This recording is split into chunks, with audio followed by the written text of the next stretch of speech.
Good morning, folks. Everything new under the sun.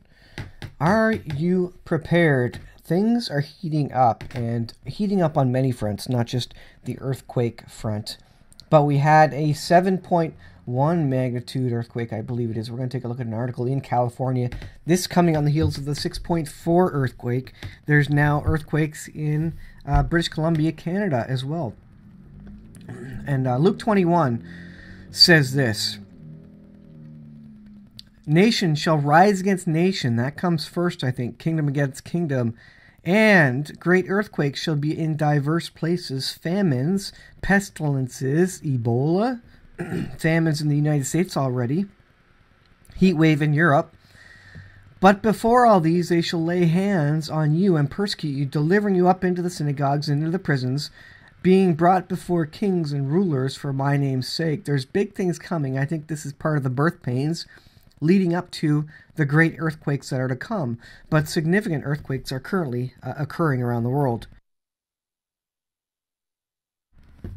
At this point in time, the big earthquakes are on the west coast of North America.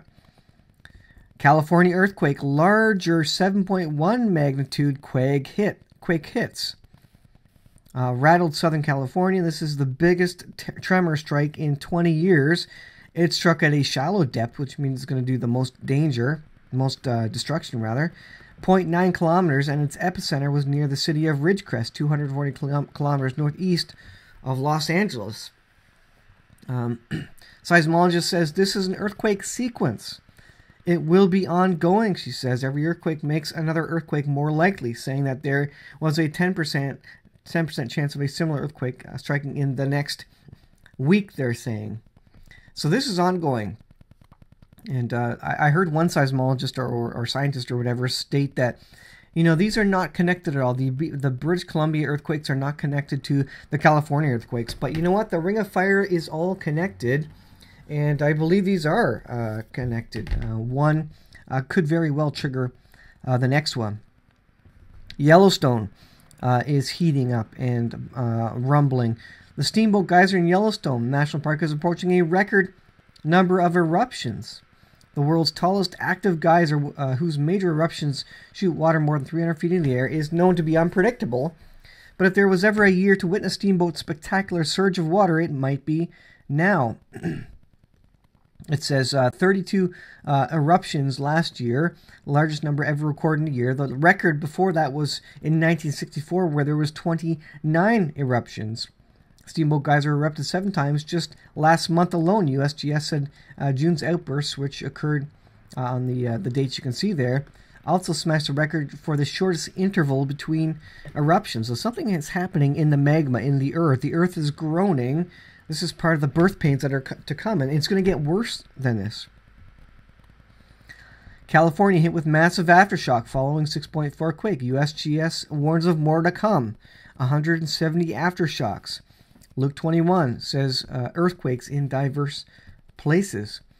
3 earthquakes detected within minutes off the BC coast, measuring 4.5 to 5.6 magnitude detected off the coast of British Columbia. Are you prepared? Do you have an emergency kit? Do you have emergency food? Should there be tsunamis from these tremors? Should there be a significant disruption, power grids going down, etc.? These are all things that could happen related to this if these continue. It says this was first detected with a preliminary magnitude of 4.5. According to the USGS, the agency said the second quake had a preliminary magnitude of 5.6, and the third measured 4.6. So up and down the west coast, these earthquakes are occurring. This is significant. Along with that, we also have an interesting situation in Israel. They are calling up their refueler planes. IAF orders transport refueler planes back to service. Why would they need these back to service so quickly? And the suggestion here, of course, is that they are looking to do a longer range strike. This is what these refueling planes are required for. Longer range strikes. Could they be getting ready for an Iranian strike? Planes were grounded last month following an investigation into a January accident. The IAF's Air Force fleet of Karnaf C-130 cargo planes and Ra'im Boeing 707 refueling planes will return to service next week after they were grounded by the military last month, it says. They fixed the immediate shortcomings and drafted a plan to further improve the maintenance and quality control. But they need these back. They need these back in operation. It says, the immediate deficiencies were rectified and a plan formulated for further improvement.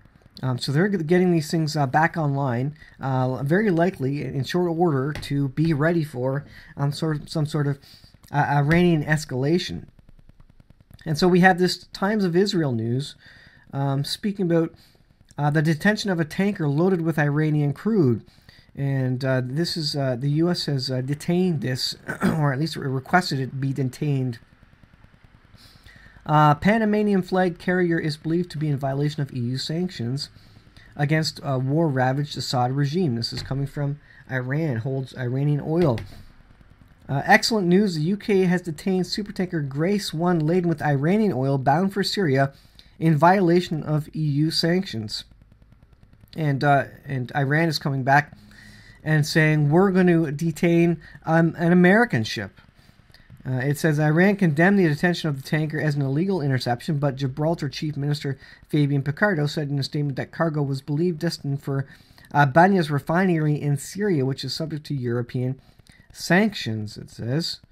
The 330-meter Grace 1 tanker was halted in early hours of Thursday by police and custom agencies in Gibraltar, a tiny overseas British territory on Spain's southern tip. The British Royal Marines helped in this detaining of this oil tanker.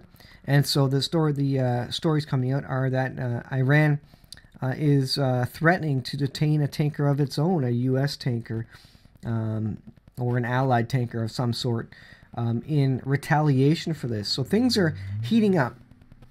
On the war front, nations against nations. On the earthquake front, they are increasing again. I feel like this is a time to really start getting prepared again. We're heading into a high watch period as we head into the fall period. There's trouble on the economic front. There's probably going to be another rate cut for the Federal Reserve this month, at the end of the month. Gregory Mannarino is calling for a rate cut, and he says if there's no rate cut, then that could cause the economy to collapse. And the fact that they are cutting the rates, or will cut the rates, means that the economy is in bad shape. And the stock market's down right now because they were seeing good job numbers and they want a rate cut. So it was down because they were looking for a rate cut. So I think we need to gear up and be ready, be prepared. I feel it a little differently right now, that we need to be prepared. We need to get our hearts in order first and foremost, and after that, beyond that, we need to get some food, get some water, be prepared to bug out, as they say. Get a little survival kit together. Get some food in your pantry. There's all sorts of things happening. This sub incident. There's been lots of rumors and things about that. Some say even an American submarine was sunk. Again, this is all classified information. No real information is coming out from Russia or the United States. Any one of these could trigger economic collapse or world war. This detaining of the tanker could trigger world war. This loss of life of Russian soldiers could cause world war. Putin, Pence, Trump, they were all called in their respective countries to talk about this. I'll be about...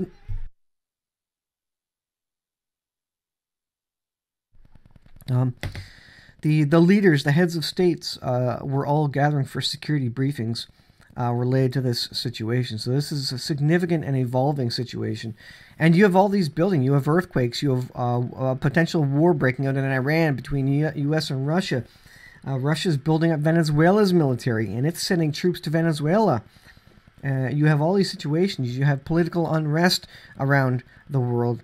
You have the economy on the verge of collapse, and any little thing could be the extra straw that breaks the camel's back in terms of the economy. And you have more rate cuts coming, which kick the can down the road, but cause the economy to reach even higher heights from which it will fall. And the bigger you are, the harder you fall, as they say. And so we are heading into a fall period with all these things escalating as I speak. And so this is a warning. Be prepared. I'm going to say it now because when stuff does start going down, when war does break out, when the economy does start to collapse, there will be no time to be prepared, to get prepared. All the public will be scrambling and going to grocery stores to get preparations. To store up food, to store up whatever they need. And so that's not the time to be prepared. The time to be prepared is now.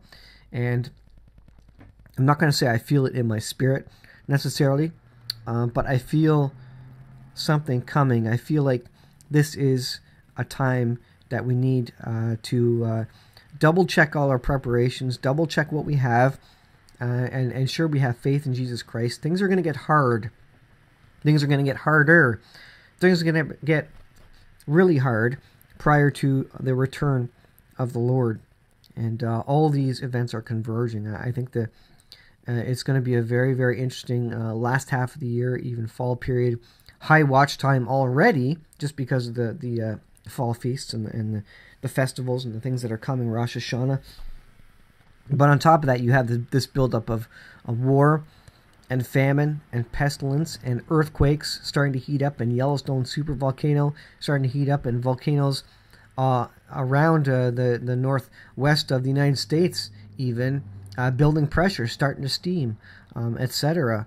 And a lot of things happening in this world right now. So be prepared. This is my warning. This is kind of a warning to you today. Thanks for watching, guys. I'll leave it there for today, and we'll see you guys in the next video.